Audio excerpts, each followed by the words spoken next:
Welcome back to Home Theater Gurus. This is episode 28. So last episode went over SBIR, and that episode is going to lead us here. And where is here? Here is basically in-walls suck, right? That's what we've all been led to believe. You know, everyone, you see in-walls and you're like, oh no, you don't want in-walls, you want these big huge towers. And those in-walls, those are they're not high end. It doesn't matter how much they cost. If they've got an open back box, or if they're enclosed, you stick them in the wall, it doesn't matter. They're still not as good as their counterpart, the bookshelf or the tower. The tower's always better, right? Well, if that's what you think, and I'm not gonna lie, I used to kind of think that as well, but that is far from the truth. I don't know if you guys have ever looked at high-end home theater design or builds, by Erskine Quest, those guys that are winning CD awards every year and winning sound awards, for their rooms that are, the best sound. Those guys aren't using bookshelves. They're not using towers. I'm not saying they never use them, but if they have full control over the design, they're not going to select those. And the reason is because of the issues we went over last episode. You have SBIR. So just a little refresher on SBIR. We've got our front wall and we've got our floor. Let's say this is our main, and here's our woofers. Say we got two woofers in this one. They are both producing the modal frequency, or down into the, say they're producing 500 hertz and below. All right, whatever the distance is from here to here, we can measure that. And whatever the quarter wave of that distance, we're going to have a null there. So our frequency response, let's say this is, let's say it's 3.5 feet away, we've got a null at 80 hertz. Now, of course, if we get closer to that wall, it's going to be open frequency. I just happen to know 80 hertz is 3.5 feet off the top of my head. So our response, is going to look like this, and at 80 hertz, we're going to have a null. Okay? So basically, we've got our sound that's being forced forward from the drivers, but because the modal frequencies are omnidirectional, it's bouncing behind it, and it's basically killing part of what's coming forward. It's catching up with it, and we're getting that null. So let's go ahead and erase this off the board so we can show some other scenarios.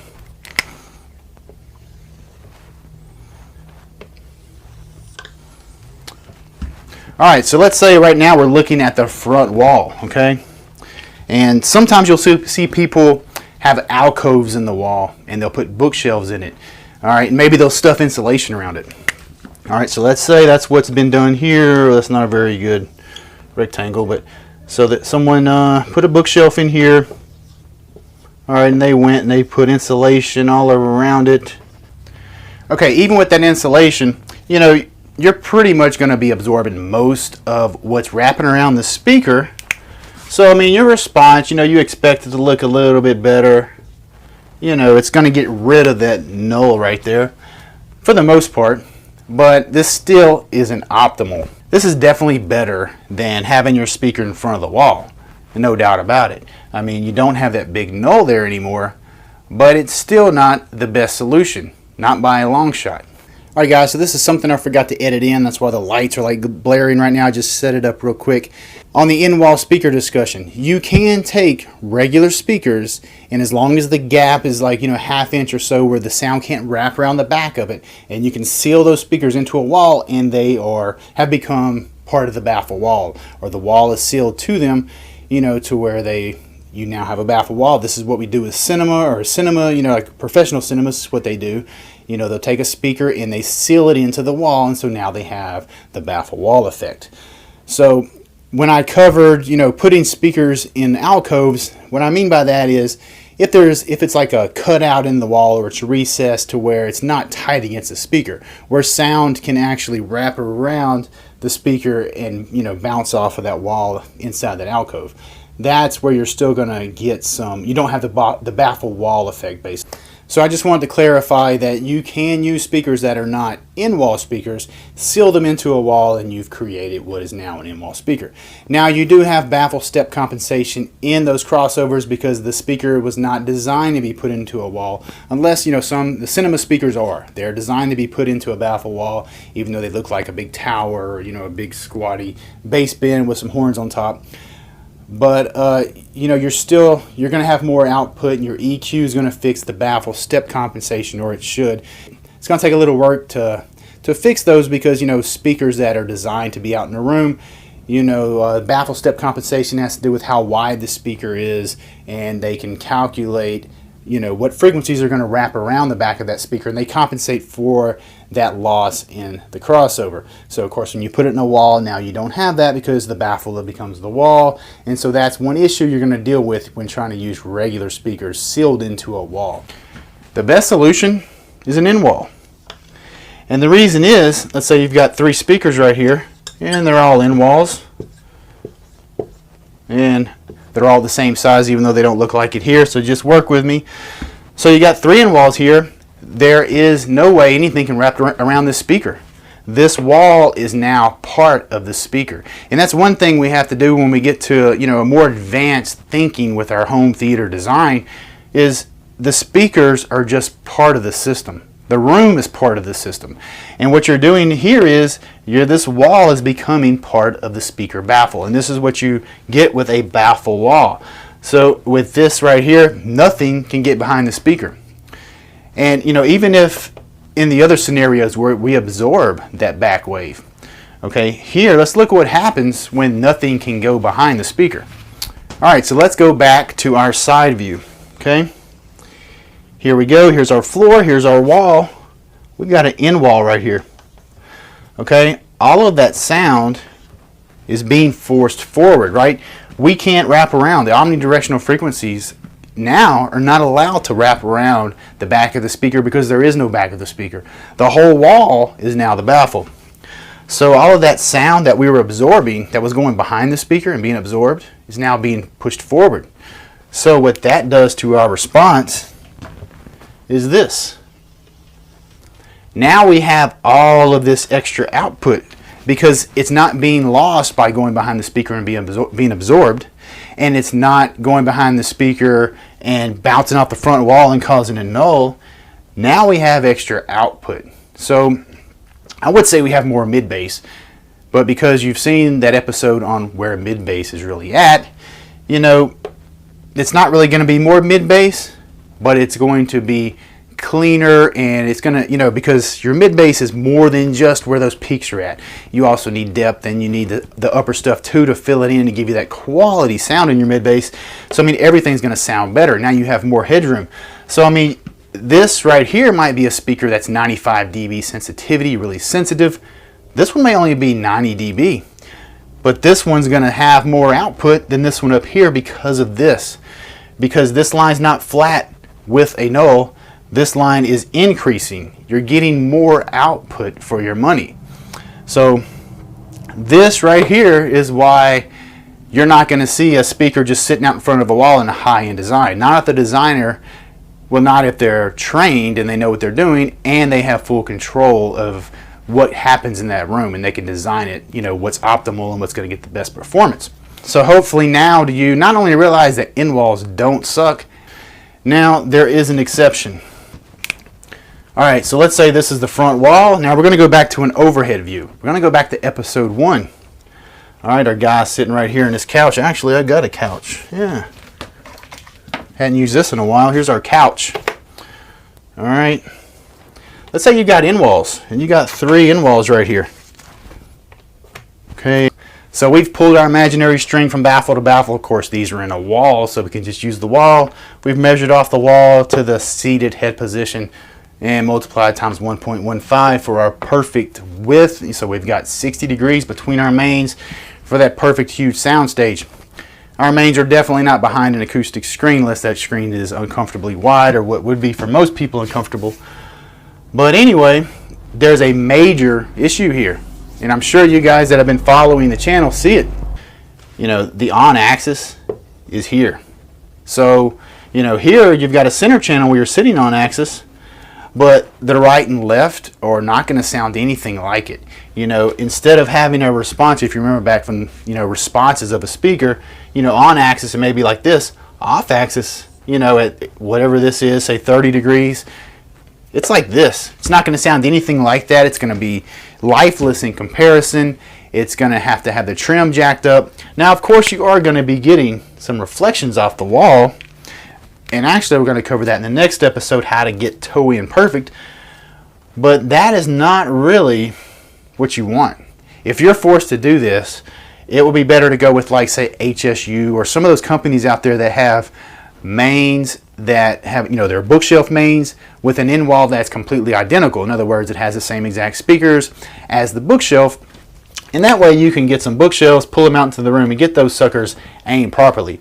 That's going to be more important. Yes, you're going to have SBIR issues, but that's going to be a better choice than living off axis. Because, you're going to have to make a compromise somewhere. So how do we do this without making a compromise? Well, again, if you've noticed, one of the higher end companies that are producing those awesome sounding rooms, their front wall is not straight across. They're towing in, like say here's the wall, here's the room, your side walls, they're actually framing it out like this. And those end walls are being installed in a wall section that's towed in, and the screen will be here.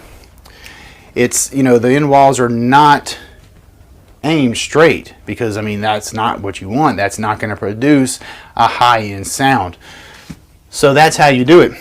And actually had a guy that, he PM'd me during the week, and I knew I was going to be doing this episode, or this is one I've really been wanting to get to, because everyone says end walls suck. Hope I don't butcher his name, but it's Darren Kogue. But anyway, he was asking me some questions, and he sent me this picture right here, and I'm like, I'm thinking to myself, he's a subscriber, but I know I haven't covered this. I'm like, where'd you get the idea for those walls?